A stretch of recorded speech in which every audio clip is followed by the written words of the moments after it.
Is Mr. Louder here? Okay.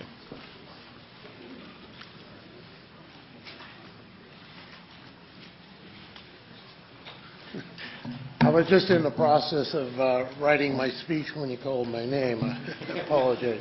I had written an article some months ago I called Bipolar Express, and I'm going to just read a couple of sections from it. And I have noticed that the rail authority has a difficult time justifying cost, and in defending itself, a lot of times the recourse has been to indulge in the indefiniteness of sentiment as a means of persuasion.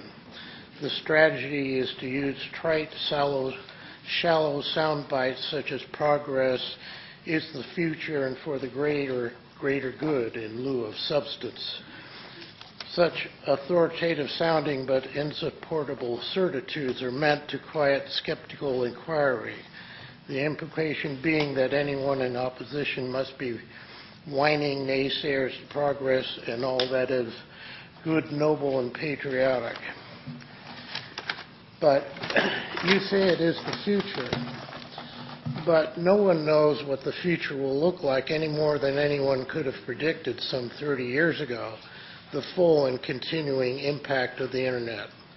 That innovation was one which grew out of a culture that was poised and ready to accept it. It is an example of progress that arose organically from within, not one that was artificially imposed from without. We now find ourselves in an age where the mass movement of information, not people, seems the more realistic predictor of things to come. Thank you. Thank you, Ms. Louder. Ms. Benson? I'm Bobby Benson. I'm from Burlingame, California, which is on the peninsula on San Francisco Bay. The route that you have in mind is definitely in question. Going up the peninsula in this densely packed town's not wise. You don't have the money to put the tunnel underground. If you don't have the money, if it's impossible to afford, and of course it is, we'll wait until you can afford it, to do it right. If you must come up the peninsula at all, we wish you'd come up the East Bay. They're going to have a negative impact on these small, densely packed towns. Economically, we'll lose businesses. That's our tax base.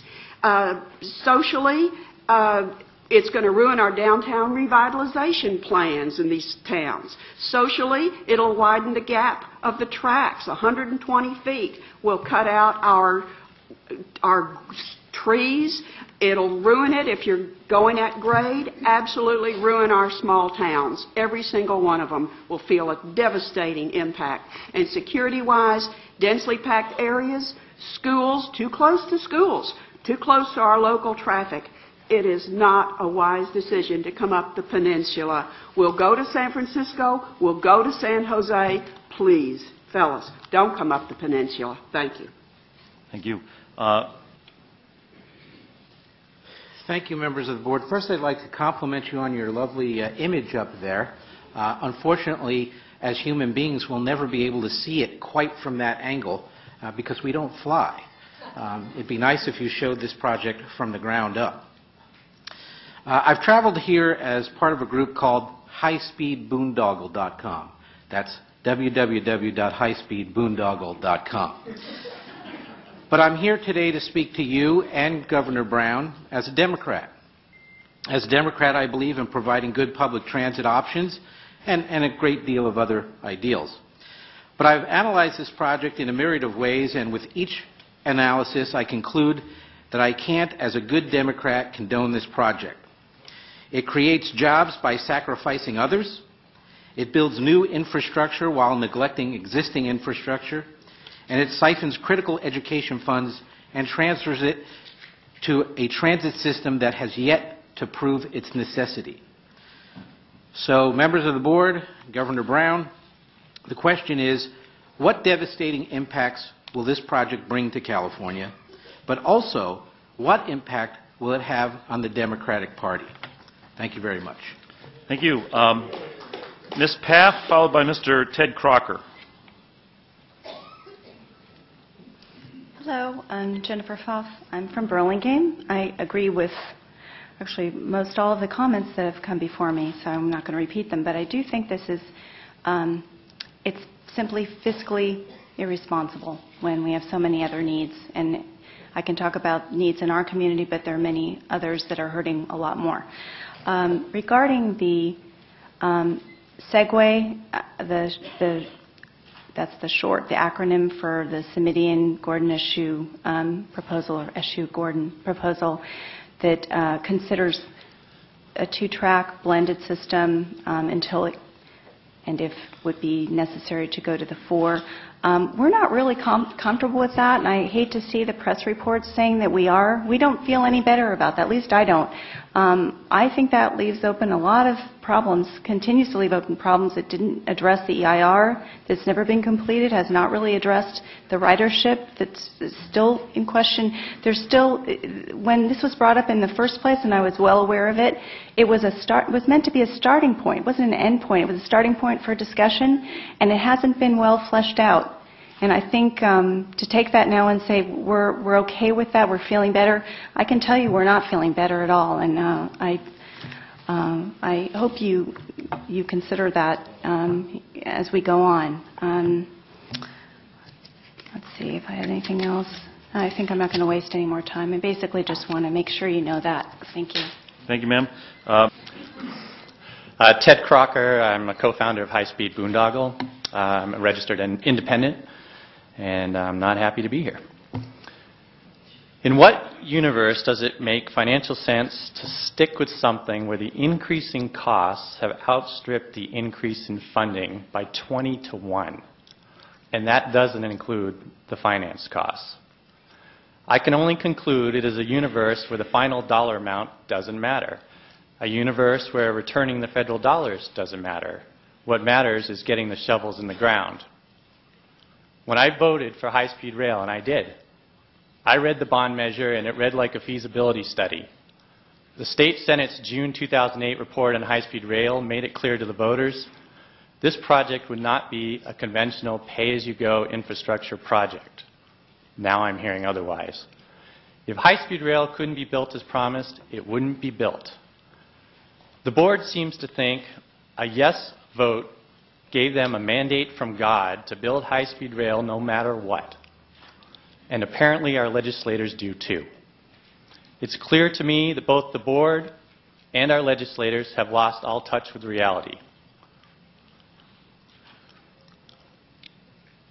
And apparently Jerry Brown is still earning his nickname.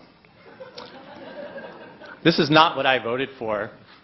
Right. And Thank is you, there sir. any wonder why there's general We'd be happy unrest to, in the populace? if you'd like to submit written comments, that'd be great. Honorable Chairman Umberg, I'm Kathy Baylock. I'm a 10-year councilwoman with the City of Burlingame, 2-time past mayor. And I come on behalf of our residents, many of whom, if you would identify yourselves in the audience, who have come together to share our concerns, continued concerns about the effects on our town. Essentially, our town will be split in two no matter what system is eventually adopted. Caltrain was born in our town in 1894, and our town developed around it. It's essentially the center of our city. So the impacts will be great no matter what your decision. And some might say, well, why are you here? The Peninsula EIR has been suspended. We're focusing elsewhere. Why not let the Central Valley get built and the money will be run out and you won't have anything to worry about anymore? But if someone reminded me to do that is un-American. I'm concerned for those folks in the Central Valley, same as I have for the folks in Burlingame, California. And what I want you to think about, a $99 billion mandate, which was a $33 billion mandate 3 years ago. Is this what the voters expected, that there was an open checkbook to build high-speed rail no matter what? And I care because by the time it gets to our section, there won't be funds to do it correctly, and the long-term ramifications of being collateral damage will really damage our town for the next 100 years. Thank you. Thank you, Council. Okay, I'm Mary Helen McMahon from Burlingame, co-founder of High Speed Boondoggle. I'm here to address you, the governor, and California legislatures. I am really concerned that this plan, which I believe is flawed, has become a jobs bill somehow. And I'm concerned that the estimates of your job increases are grossly inflated on a net basis. California has to spend money on transportation. It's either going to be high-speed rail or airports and highways, according to the discussions that you have in your business plan. Construction jobs for high-speed rail will include transfer of construction jobs from these other much-needed transportation projects as well. Similarly, when this train, if it is operating, jobs will be transferred from the airline industry to this one. So I would encourage you to relook at your job estimates and present them in a way that people understand what the true net increase, if there is a net increase in jobs, is because of this rail program. Because this program is currently being sold to many people in this country, including in this state, including our legislatures, as the answer to our economic and job situation. Thank you. Thank you. Good morning. I'm Charles Volz. I'm affiliated with the Community Coalition on High-Speed Rail. I first want to point out that there is a gigantic gamble that lies at the heart of the new business plan, and that concerns the lack of available or identifiable funding for the what's called the initial operating segment. That's the part that would extend from the initial Central Valley project to either San Jose or to San Fernando Valley. There is nothing more in fancy language than a hope and a prayer how that money might be achieved. It ranges in something like $25 to $30 billion. It is absolutely critical. If that money is not available, this project will die on the vine and we'll be left with something that will approach the notorious train to nowhere. In effect, you're rolling the dice with public funds. You're betting on the come. That's dangerous in Las Vegas. It's even worse as a matter of taxpayer money. It's not responsible public policy. Finally, I would say that this is a new plan that is not what the voters approved. If the same laws applied to this board that apply to most businesses, this would be the biggest bait and switch in California history. Thank you. Thank you, Mr. Volz.